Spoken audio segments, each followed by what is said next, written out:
Con il Presidente della Camera di Commercio Mario Pozza, oggi a Castelbrando un importante convegno sul turismo sostenibile e sui brand territoriali. Ecco, che cosa è emerso da questa ricerca? Sì, il turismo per la nostra area, per le colline del Prosecco parlando di Treviso e per le Dolomiti parlando di Belluno, sono strategici per la promozione del territorio. È anni che noi siamo impegnati, proprio qui a Cison di Valmarino è nata la Carta di Cison con Mirabilia, il network delle Camere di Commercio dove ci sono siti patrimonio UNESCO. E diamo continuità a quel lavoro. Bisogna dare ai nostri utenti un servizio di qualità, un servizio di sostenibilità.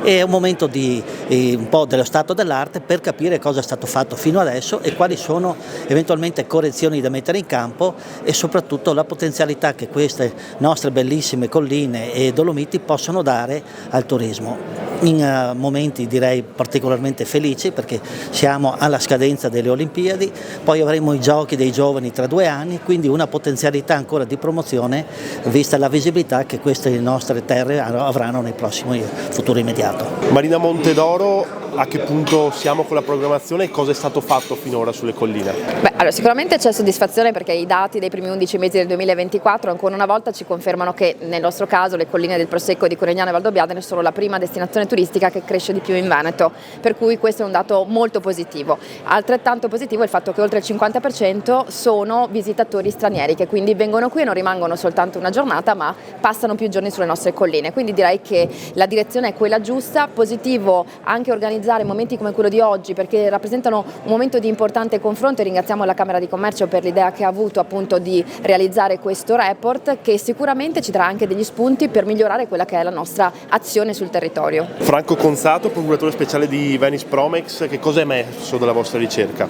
Diciamo che è un brand sicuramente vincente, ma quello che è importante a fianco alla percezione che abbiamo all'estero di questo brand è che gli stessi cittadini residenti in quest'area sono i primi ambasciatori di questo brand e da questo punto di vista momenti di riflessione come quelli che stiamo vivendo oggi dovrebbero aiutarci a prendere questa consapevolezza.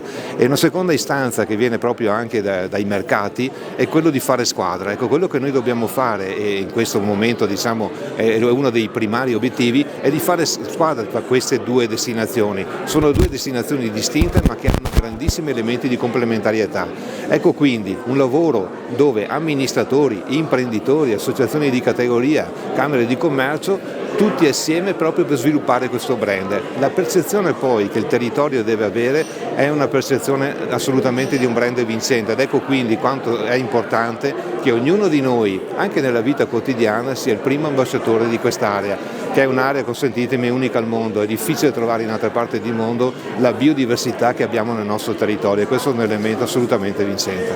Roberta Garibaldi, ecco, quali sono i mercati e i turismi che di più apprezzano le colline di Conegliano Valdobbiadene e le Dolomiti Bellunesi? Dalla ricerca emerge la forza dei brand che riguardano tutta quest'area e quindi sia Dolomiti che Prosecco, ma emerge anche una grande opportunità di lavorare in rete per sviluppare ulteriormente tutte le potenzialità che ancora appaiono inespresse.